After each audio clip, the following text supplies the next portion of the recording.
94.3 my FM पर आप अभी देख रहे हैं आरजे आलिया को और साथ में मेरे साथ अभी जुड़ चुके हैं कर्नल पीयूष अग्रवाल जी।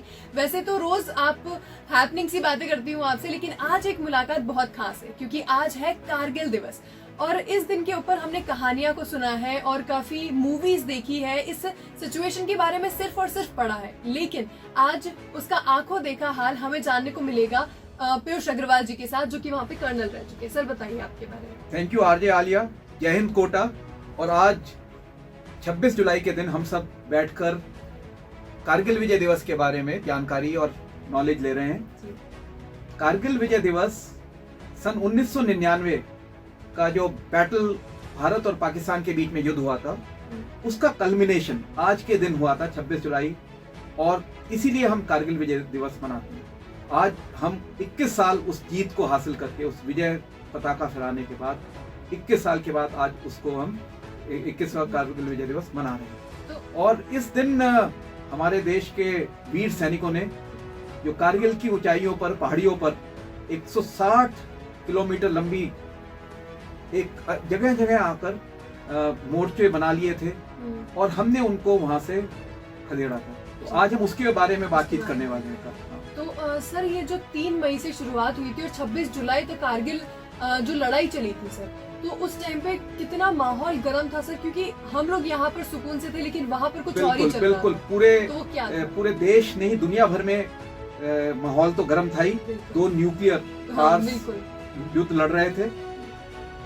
पाकिस्तान की थोड़ी सी मिसकैलकुलेशन हो गई थी। उन्हें लगा था कि उन्होंने एक बहुत फुल प्रूफ प्लान बनाया था, परवेज मुशर्रफ और उनके चीफ अजीज खान ने, और कि भाई हम जो एक नेशनल हाईवे 1D है, श्रीनगर से लेह लद्दाख तक जाता है, उसको काट देंगे। और वो चाहते थे कि जो उनकी सियाचिन में हार हुई थी, उनकी 71 में हार हुई थी, किसी तरीके से उस हार का वो बदला ले पाएंगे और हम हमारी जो लेह की जो डिविजन्स हैं उनको कमजोर कर देंगे। जो गर्मियों में सियाचिन की स्टॉकिंग होती है, सियाचिन जो कि विश्व का सबसे ऊंचा युद्ध क्षेत्र माना जाता है, highest battlefield of the world, तो वो उन्होंने उसकी एक मिसकैलकुलेटेड, एक घटिया सी प्लानिंग करी थी। वो इस बात को ध्यान में नहीं रखा कि भारत की जो सेना है वो विश्व की सबसे प्रोफेशनल, सबसे अच्छी, सबसे मजबूत सेना है। यहाँ तक कि आज चीन भी हमारे सामने डरता है हमसे युद्ध करने के लिए। तो उनकी वो प्लानिंग फेल होनी थी, क्योंकि हमारे देश के जो वीर सैनिक जब निकल पड़ते हैं तो उनके सामने कोई नहीं टिक सकता, धराशायी होना ही होना है। तो उन्होंने विंटर्स के, सर्दियों के महीने में उन पहाड़ियों में टेम्परेचर -30, 40, 50 तक जाता है, अलग अलग जगह बहुत ज्यादा ठंडा होता है, बर्फबारी होती है। द्रास दुनिया का दूसरे नंबर का सबसे ठंडा हैबिटेड प्लेस है। उसके अलावा वहां पर ऑक्सीजन की कमी होती है। और हमने कभी सोचा भी नहीं था कि इस तरह की पाकिस्तान इस तरह की कायराना हरकत करेगा, चूहों की तरह से वहां पे पीठ में खंजर घोपेगा। जब हमारे प्रधानमंत्री लाहौर में हाथ मिलाने जा रहे हैं, अटल बिहारी जी बस लेके गए, और इधर परवेज मुशर्रफ ने, जैसा कि कहते हैं कि वहां के उनके प्रधानमंत्री को बिना बताए, नवाज शरीफ जी को बिना बताए, एक इस तरह का एक प्लानिंग बनाई ISI चीफ और SSG चीफ के साथ मिलके कि हम वहां पर 7-8 नॉर्दर्न लाइट इन्फेंट्री की बटालियन लगाएंगे, उनको मुजाहिद की तरह से, यानी कि आतंकवादी का, और ये कहेंगे कि वो कश्मीरी लोग हैं। उनके पास उन्होंने तोपखाना, air force, anti tank missile, stinger missile, सारी चीज उनके साथ थी। मैं यही पूछना चाहूंगी कि उन लोगों के पास तो बहुत कुछ था, वो पूरी प्लानिंग के साथ आए, पूरी प्लानिंग के साथ आए। यहाँ पर हम लोग बिल्कुल अनप्लान्ड थे। We were taken by surprise. हम बिल्कुल, मैं उस वक्त राष्ट्रीय राइफल में था और अचानक हमें कुछ खबरें मिली कि शायद कुछ इन्फिल्ट्रेशन हुआ है, कुछ आतंकवादियां, शुरुआती खबरें आई थी, 2-4 आतंकवादी, ऐसी खबर आई थी। और मेरे को कहा कि आप अपनी टीम लेके जाइए, एक कंपनी लेके जाइए और देखिए कि वहां क्या हुआ है। हम अपनी पेट्रोलिंग पे निकले, घूमते हुए कि क्या। जब तक और खबरें आई, पता चला कि 2-4 आतंकवादी नहीं है, वहां पर तो पूरी की पूरी ब्रिगेड्स लगी हैं, वहां तो बटालियंस लगी हैं।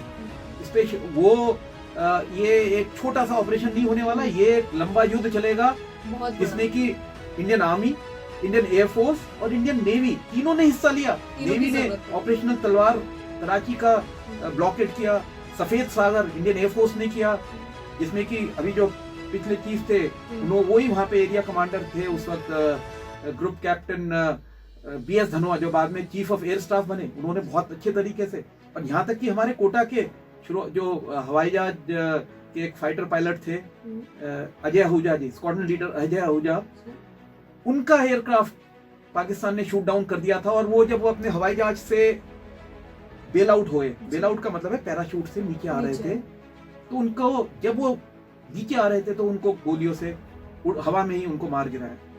कोटा के अजय आहूजा जी, आपने नाम सुना है सभी। तो इस तरह से कहराना हरकत तो थी। जब हमें होश आया, जब हमें होश से मतलब जब हमने समझ ली कि यार ये तो स्ट्रैटेजी है, ये तो छोटा मोटा आतंकवादी हमला नहीं है, ये तो पूरा उनका प्लानिंग के साथ है। फिर हमारी सेना ने पूरी हरकत में आए, युद्ध शुरू हुआ, पेट्रोल्स भेजी गई। पहली पेट्रोल जो सौरभ कालिया, कैप्टन सौरभ कालिया लेके गए, उनको कब्जा कर लिए पूरी पेट्रोल को। और खाली कब्जा ही नहीं किया, उनको मार दिए। खाली मारा ही नहीं, मारने के साथ साथ उनके शरीर के अंग काट दिए और उनकी बॉडी इतनी क्षत विक्षत हालत में हमें लौटाई कि अनबियरेबल है। आज भी उनके father colonel Kalia, mister Kalia, वो उस चीज के लिए इंटरनेशनल कोर्ट ऑफ जस्टिस में कि पाकिस्तान की क्रूरता के खिलाफ अभी भी अकेले जंग लड़ते। ये हुआ, फिर तो सब माहौल चेंज हो गया। हमने हमारे दो डिवीजन 8 डेव और 19 डेव एक्शन में आए। सब सैनिक, आर्टिलरी गन्स, सब कुछ फिर एक्शन में आ गया। मतलब स्टार्टिंग में काफी जवान शहीद हुए, क्योंकि ये युद्ध बड़ा अजीब युद्ध, दुश्मन ऊंचाई पर बैठा हुआ, हाइट्स पर। अब ये तो एक बिल्कुल कॉमन सेंस की बात है कि जो ऊंचा है प्रोटेक्टेड है, बंकर्स बना रखे थे, मशीन गन्स और एंटी एयरक्राफ्ट गन्स और MMGs उन्होंने लगा रखी थी, और आप बिल्कुल नीचे। और कई जगह ऐसी थी, हमने तोपखाने से गिरानी चाहिए, लेकिन वो तो बहुत अच्छे से उसने अपने बंकर बनाया, तो तोप का गोला ही नहीं पहुंच रहा था वहां। एयरफोर्स का इस्तेमाल किया, एयरफोर्स भी उतनी ऊंचाई पे कामयाब नहीं था। हमारे पास जैसे फिर हमने कहा कि अब हेलीकॉप्टर्स लेके आते हैं, तो हमारे पास उस वक्त जो अटैक हेलीकॉप्टर जो थे अकबर के नाम से Mi-35 थे, वो उसकी सीलिंग हाइट 10,000 फुट थी। ये पूरा युद्ध लड़ा गया 17,000 18,000 की ऊंचाई पर, 15,000 फुट से लेकर 18,000 फुट की ऊंचाई पर। यहाँ पर लोग माउंटेनियरिंग एक्सपेडिशन के लिए जाते हैं, उस हाइट पर हम लोग युद्ध लड़ रहे थे।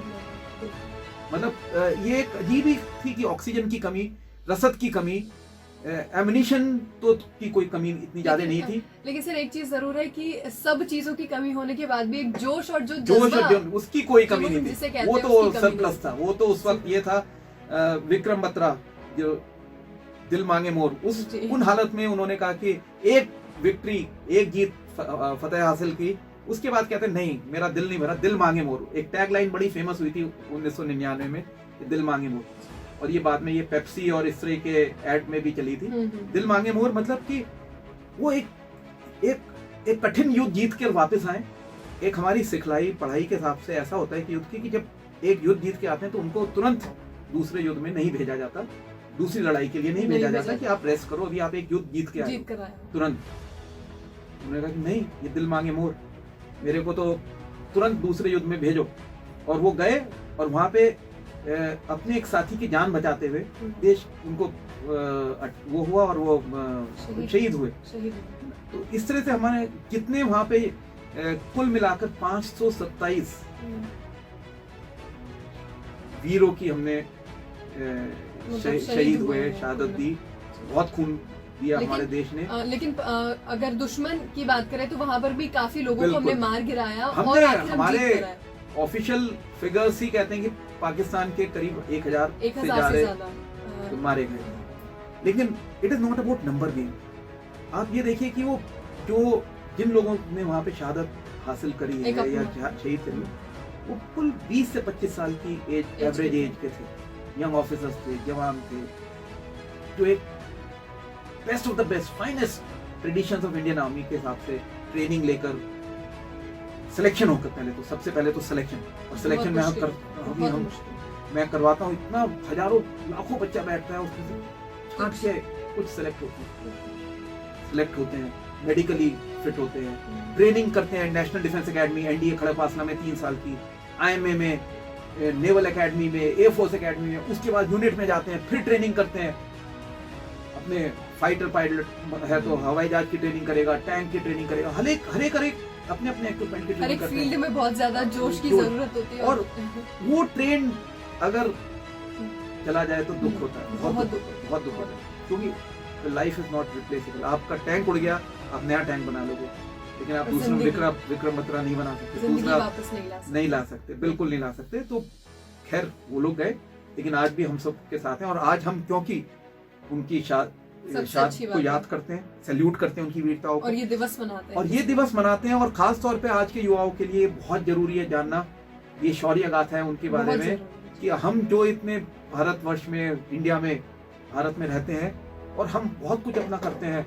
हम कोई डॉक्टर बनता है, कोई इंजीनियर बनता है, कोई आर्मी ऑफिसर बनता है, कोई पुलिस में जाता है, कोई कहीं कहीं जाता है, कोई आरजे बनता है। हर एक अपना करियर चूज करता है, किस वजह से कर पा रहा है अपना काम, क्योंकि कोई ना कोई हमें इस वक्त भी प्रोटेक्ट कर रहा है बॉर्डर्स के ऊपर, सरहद पर। आपने भी हाल फिलहाल देखा था कश्मीर में, जी, जी, लद्दाख में, कि किस तरीके से चाइनीज लोग धोखे से घुसाए, धोखे से आए। और अनआर्म्ड उन्होंने हमारे साथ एक ट्रीटी करी 96 में कि भाई आप वेपन्स नहीं लेके जाओगे, तो हमारे सोल्जर्स तो बिना वेपन्स के चले गए, और उन्होंने धोखे से मार दिया 20 कर्नल संतोष बाबू। बदले में उन्होंने बहुत कीमत चुकाई, पर देखिए हमारे साथ धोखा होता है बार बार। कश्मीर में जो ये कारगिल हुआ था तब भी धोखा हुआ था, लेकिन हमने उसके बावजूद भी हमने जो ये युद्ध लड़ा, बिल्कुल नियम कायदे से लड़ा। हिंदुस्तान की सबसे अच्छी बात यही है कि वो कभी बगावत नहीं करता, बगावत भी नहीं करता, और एक नियम के साथ चलता है, नियम के साथ, बिल्कुल। डिसिप्लिन। जो वर्ल्ड, आपने अगर संधि कर ली किसी के साथ, आपने कुछ कर ली, तो हम वो रेस्पेक्ट करते हैं, इंटरनेशनल एग्रीमेंट्स। तो उसमें भी हमने कहा कि भाई लाइन ऑफ कंट्रोल, जबकि लाइन ऑफ कंट्रोल तो किस वजह से बनी उस पर कभी हम और चर्चा करेंगे, पर क्योंकि लाइन ऑफ कंट्रोल थी और दोनों देश ने 72 शिमला एग्रीमेंट में माना था कि हम लाइन ऑफ कंट्रोल की रेस्पेक्ट करते हैं, तो हमने इस युद्ध में लाइन ऑफ कंट्रोल को क्रॉस नहीं किया। सबसे बड़ी बात। तो दुश्मन ऊंचाई पे है, आप लाइन ऑफ कंट्रोल को क्रॉस नहीं कर सकते, आपके तो हाथ बंद गए, और उसके बावजूद हमने ये युद्ध जीता, बहुत बड़ी। ये युद्ध। थैंक यू सर, हमें ये पूरी बात बताने के लिए। हम वो जी नहीं सकते, लेकिन हम हर बार सुनते हैं तो हर बार एक दिल में जोश आता है। एंड गाइस, मैं चाहती हूँ कि ये जोश हमेशा बना रहना चाहिए, क्योंकि आज हम यहाँ पर सुकून से बैठे हैं, एसी है, कूलर है, सब कुछ है, लेकिन कोई वहाँ बाहर हमारी मदद कर रहा है, हमें सुरक्षा दे रहा है। तो thank you so much sir. मैं एक चीज और बताना चाहूंगा कि 2 चीज बताऊंगा अभी। पहली चीज कि मैं अगले एक हफ्ते 94.3 FM पर कुछ और लगातार कहानियां सुनाऊंगा, सच्ची कहानियां युद्ध क्षेत्र की, आप लोग जरूर सुनते रहें। दूसरी चीज मैं ये कहूंगा कि जितने भी युवा हैं, जो एलिजिबल युवा हैं, जो एज क्राइटेरिया मीट करते हैं, फिजिकल क्राइटेरिया मीट करते हैं और पढ़ाई का क्राइटेरिया मीट करते हैं, आर्मी, नेवी, एयरफोर्स में जरूर ज्वाइन करें, या कोशिश करें कि एक बार वहाँ की लाइफस्टाइल जी कर देखें। और जिस किसी को भी इस चीज में हेल्प चाहिए, तो मैं एज एकेडमी पर उनकी मदद करता हूँ, उनको ट्रेनिंग देता हूँ। जरूर जो ये प्रोसेस को समझते हैं कि यार आर्मी, नेवी, एयरफोर्स में ऑफिसर बनना बहुत मुश्किल है, मुश्किल जरूर है, लेकिन अगर आपके अंदर काबिलियत है तो फिर मुश्किल किस बात की। अगर आपके अंदर काबिलियत है तो रास्ता यहाँ पर है, रास्ता मेरे पास है, और काबिलियत है, और जोश और जुनून है। बिल्कुल sir, thank you so much हमारे साथ जुड़ने के लिए। इट वाज सो नाइस कि आप आए यहाँ पर और हमसे बातचीत। जय हिंद to all my viewers, enjoy Kargil Vijay Diwas. बिल्कुल, थैंक यू वेरी मच।